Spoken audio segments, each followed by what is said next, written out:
Olá, tudo bem? Espero que esteja tudo bem com você, com a sua família.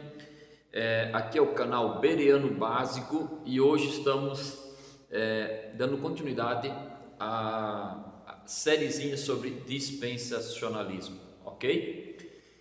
Eu vou fazer em partes pequenas para os vídeos não ficarem tão grandes, né? Mas que você possa então tirar dúvidas e desfrutar desse material que espero que seja útil para você, ok? Então, os assuntos relacionados aos eventos finais despertam sempre grande interesse por parte de teólogos, místicos e também filósofos, como Platão, que cria na imortalidade da alma, né?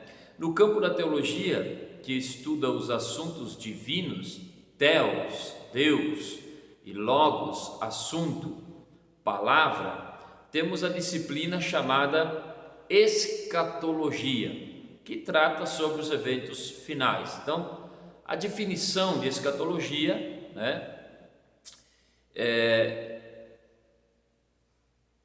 Escatos vem do grego e quer dizer último, e logos também do grego e quer dizer assunto. Então, escatologia é o estudo que trata das últimas coisas ou dos eventos finais.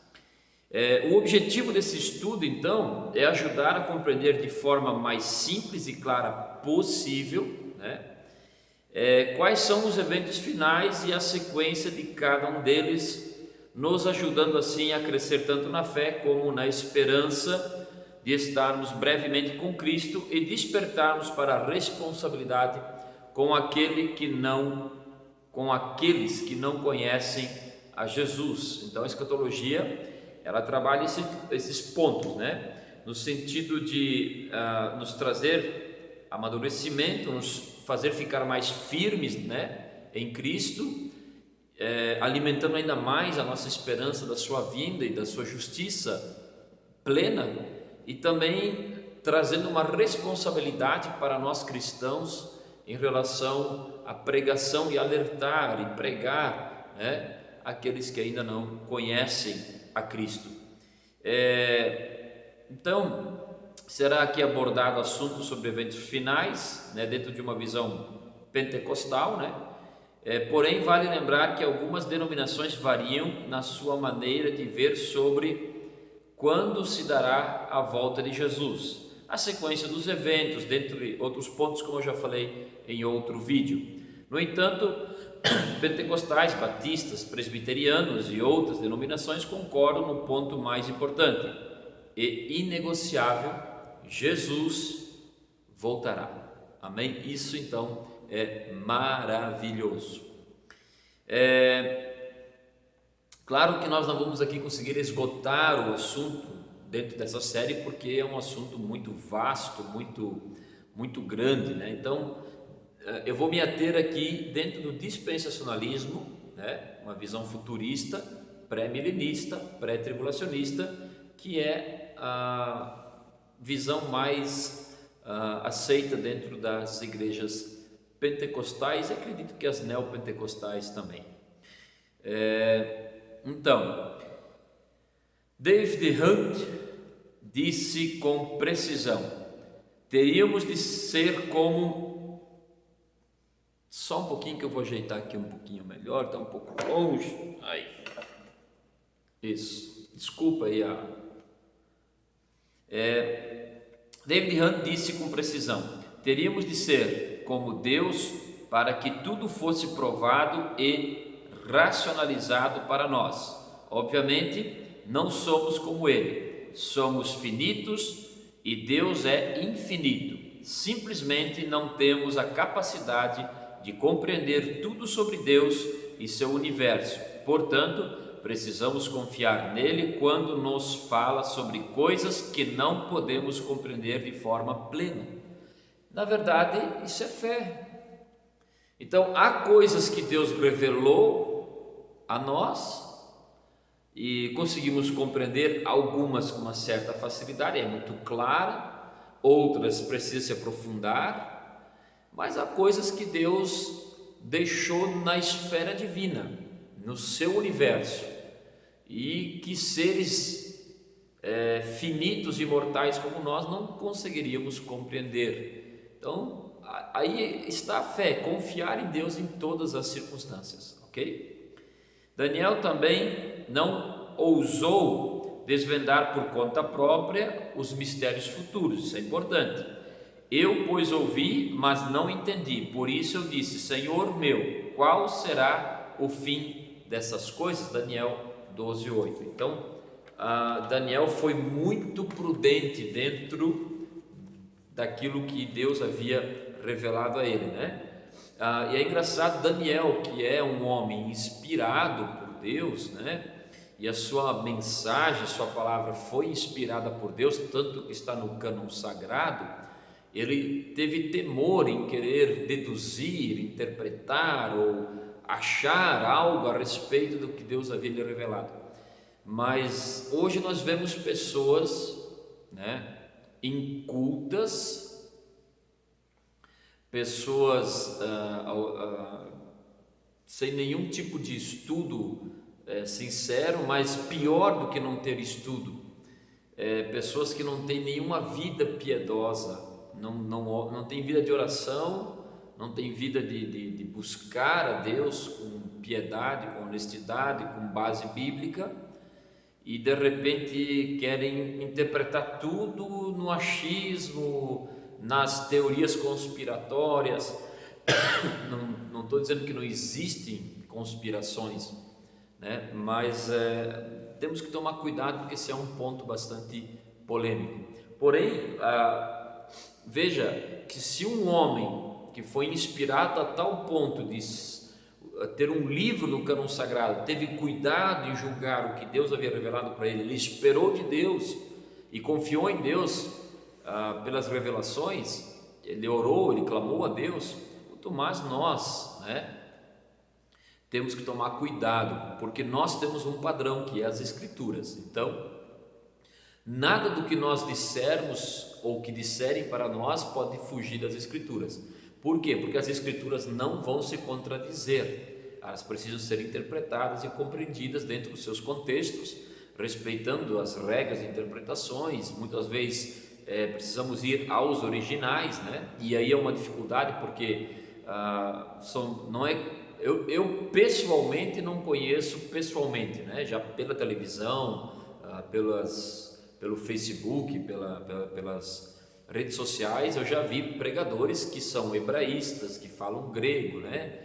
E são ótimos. Um grande hebraísta aí no Brasil, Augusto Vailate, né? Se não me falha a memória, o professor e pastor Fernando Galli também fala grego, domina grego, e tantos outros eu não vou aqui ficar citando agora. Mas então, para eles ir aos originais, eles têm uma facilidade, né?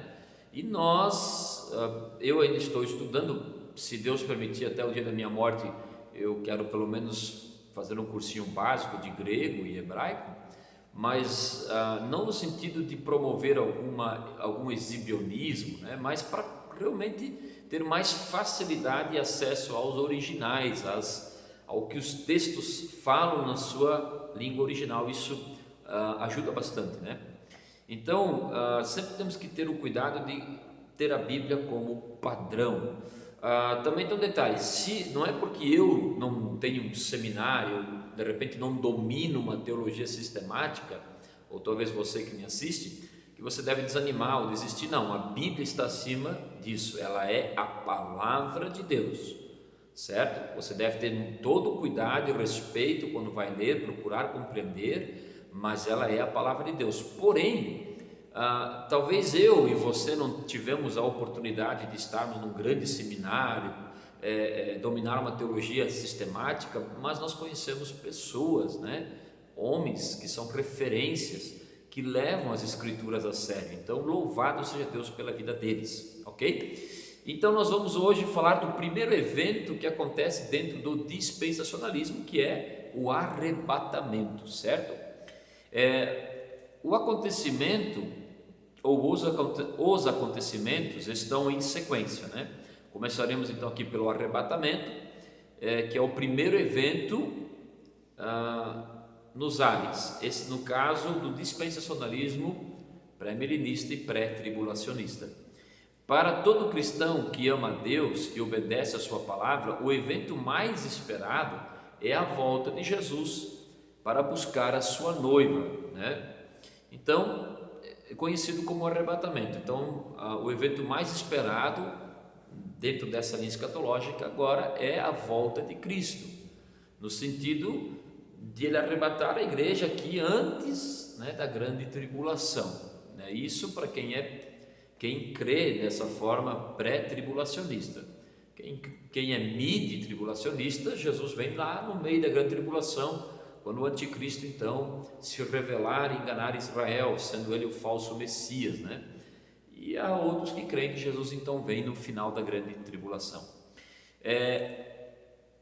A definição, isso aqui é interessante, a definição da palavra arrebatamento deriva da palavra raptus, em latim, que significa arrebatado rapidamente e com força, e equivale ao grego harpazo. Não sei se é assim, né?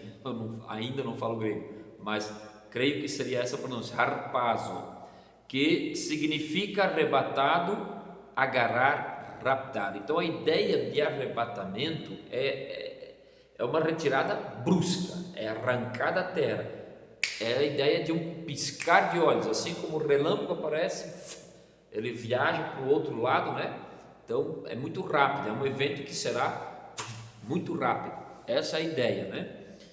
A palavra arrebatamento não está na Bíblia, mas arrebatados e outros derivados sim. Então a palavra arrebatamento não se encontra na Bíblia, mas por exemplo, seremos arrebatados, serão arrebatados, né? Então outras palavras que vão fazer conexão com esse vocábulo arrebatamento também estão na Bíblia. Então, para darmos início, se você quiser abrir a sua Bíblia, primeira carta aos Tessalonicenses, né? Primeira carta aos Tessalonicenses,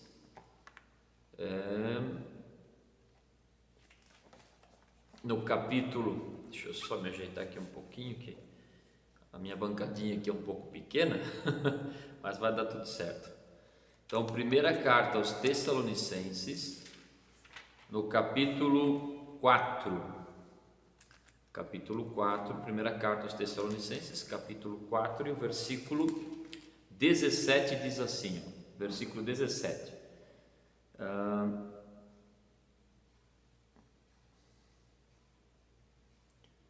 o apóstolo Paulo, ele diz o seguinte: depois, com eles, nós, os que ainda estivermos vivos, seremos arrebatados nas nuvens ao encontro do Senhor nos ares. Então estaremos com o Senhor para sempre. Amém? O importante é nós sermos arrebatados. Temos que estar firmes na fé, suportar as lutas, as aflições, não desistir da nossa fé em Cristo, porque nós seremos arrebatados. Amém? Outra promessa, né? É uma promessa maravilhosa, né, para nós. E o mais lindo do arrebatamento é que estaremos para sempre com Cristo. Apocalipse capítulo 12, se você puder abrir a sua Bíblia, Apocalipse capítulo 12 e o versículo 5, 12, 5. Apocalipse 12, 5. Vai estar escrito assim: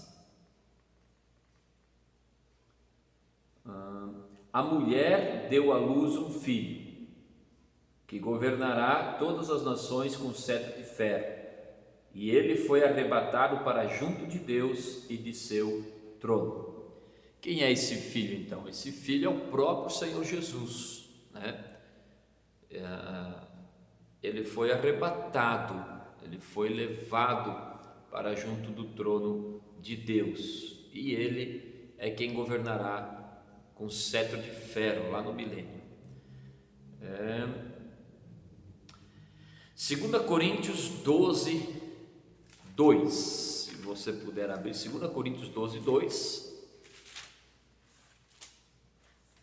Vamos voltar aqui para 2 Coríntios, segunda carta aos Coríntios, capítulo 12, e o versículo 2, diz assim: Conheço um homem em Cristo que há 14 anos foi arrebatado ao terceiro céu. Então, se foi no corpo ou fora do corpo, não sei, só Deus o sabe. Então, Paulo dando um testemunho, ele também usa aqui o termo arrebatado, Então, a palavra arrebatamento você não vai encontrar, mas conexões, vocábulos que fazem conexões ou derivam dessa palavra você encontra, tem outras também que poderiam ser citadas, exemplos de arrebatamento nas Escrituras. Deus tomou para si Enoque, Enoque, ele foi tomado, Deus tomou, Deus o arrebatou para si, A gente também ouve que Filipe, ele pregou para o eunuco e ele foi transportado, arrebatado, de um lugar para outro, e ele prega ao eunuco. Ok, então a palavra arrebatamento, você não encontrará na Bíblia, mas encontrará vocábulos que derivam dessa palavra e nos permite entender esse evento, então, que há de acontecer em breve. Quando, como e onde acontecerá? Pode acontecer a qualquer momento. O Senhor Jesus virá como ladrão. 1 Tessalonicenses 5:2. Volta lá para Tessalonicenses, logo depois de Colossenses. 1 Tessalonicenses capítulo 5 e o versículo 2 diz assim: Pois vocês sabem muito bem que o dia do Senhor virá inesperadamente como ladrão à noite. Então a ideia aqui, lembra que eu estou falando da linha dispensacionalista, pré-milenista, pré-tribulacionista. A ideia aqui é que o arrebatamento vai ser algo inesperado, um momento inesperado, muito rápido, retirada brusca. E assim como o ladrão vem, o ladrão não dá aviso quando ele vem, ele nos assusta, é inesperado. Mas a ideia é que Jesus ele virá de forma inesperada, será uma surpresa, virá de uma forma repentina. Então nós devemos estar preparados para esse grande e glorioso evento. Amém? Os sinais de que a Bíblia diz mostram que em breve acontecerá o arrebatamento. Alguns sinais que nós podemos aqui identificar. Muitos enganadores e muitos enganados. Mateus 24:5, Marcos 13:6, Lucas 21:8, 2 Pedro 2:1 e 2. Eu vou ler só uma referência, talvez duas, para não ficar o vídeo muito extenso, mas depois você pode ler essas referências, você pode pausar o vídeo e olhar essas referências com mais tranquilidade. Mas agora eu vou abrir Mateus 24:5. Mateus 24:5, só um detalhe, eu estou usando aqui a Bíblia NVT, nova versão transformadora, muito boa, aliás. Diz assim,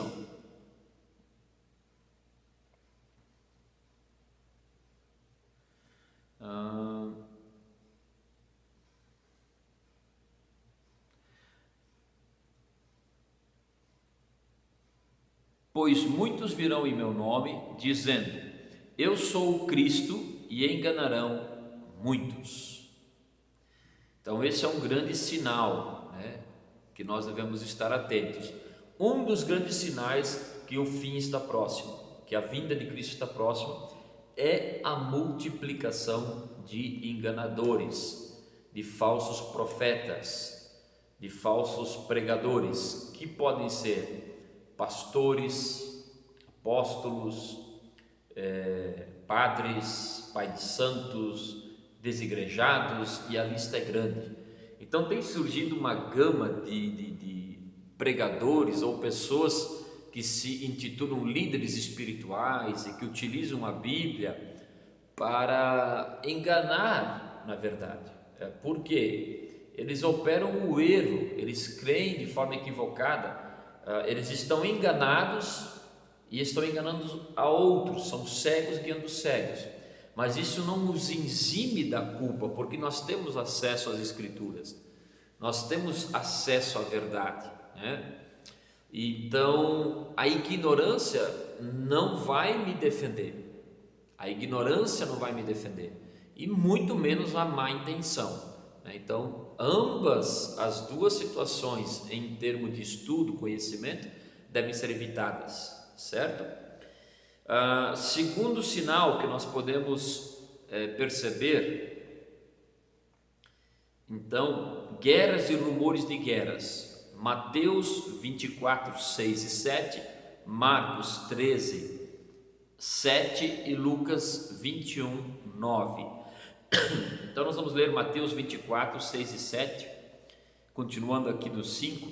Vocês ouvirão falar de guerras e ameaças de guerras, mas não entrem em pânico. Sim, é necessário que essas coisas aconteçam, que elas ocorram, mas ainda não será o fim. Uma nação guerreará contra outra nação, e um reino contra outro reino. Haverá fome e terremotos em várias partes do mundo. Então esse é um outro sinal, né? Os críticos da Bíblia vão dizer sim, mas na história da humanidade sempre houve guerra, desde os primórdios, né? Sempre houve guerra, verdade, sempre houve guerra, mas a ideia é que quanto mais próximo estamos do fim, mais intensas serão essas guerras. Mas eu estou falando agora aqui em um nível global, nós estamos falando de um nível global, guerras globais. Estamos falando aí dentro da cronologia do tempo histórico. O último século teve as duas grandes guerras mundiais, a Primeira e a Segunda Guerra Mundial, que foram as mais marcantes, né? Mas nós tivemos outras guerras aí, e essas guerras têm se intensificado, né? Há quem diga que a Terceira Guerra Mundial possivelmente será, sempre foi crida, né? E ensinada que seria nuclear, ou hoje já se fala em guerra biológica, né? E nós não podemos descartar, né?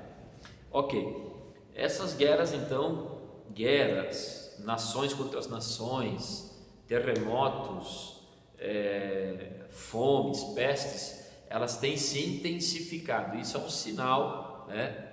Isso é um sinal de que nós realmente estamos cada vez mais próximos do fim, ou no caso aqui, da vinda de Cristo, o arrebatamento da igreja. Outro grande sinal, fomes e epidemias, né? Fomes e epidemias. Mateus 24, 7, como nós acabamos de ler, Marcos 13, 8 e Lucas 21, 10. Fomes e epidemias. Também sempre houve fome e epidemia na história, mas veja que isso tem aumentado drasticamente. Se você pegar um dado, procurar aí alguns dados, você vai ver que milhares de pessoas morrem de fome todo ano. Fome. Sabe que a pessoa morre de fome? Às vezes eu vejo pessoas, porque eu passei fome. Não, às vezes as pessoas confundem fome com vontade de comer, né? Pode acontecer de eu passar vontade de comer, eu estou com vontade de comer uma picanha, né? E não é fácil comprar uma picanha, e é pior ainda tem que saber assar a tal da picanha, né? Mas então eu passo a vontade de comer, mas isso não é passar fome, porque no lugar da picanha às vezes tem lá uma carninha de panela, tem às vezes lá uma carninha de frango, carne moída, ou como diz aqui no Rio Grande, um guisado, uns ovinhos fritos, um pão, alguma coisa tem. Então eu passei vontade. Agora fome é um detalhe importante, porque existem milhares de pessoas, inclusive no Brasil, que alimenta aí em torno de 1/3, praticamente 1/4 da população mundial é alimentada pela agricultura brasileira, e no Brasil tem pessoas que infelizmente morrem de fome. É inacreditável, mas acontece. Então há uma preocupação no mundo com a fome. Há uma preocupação grande, aliás.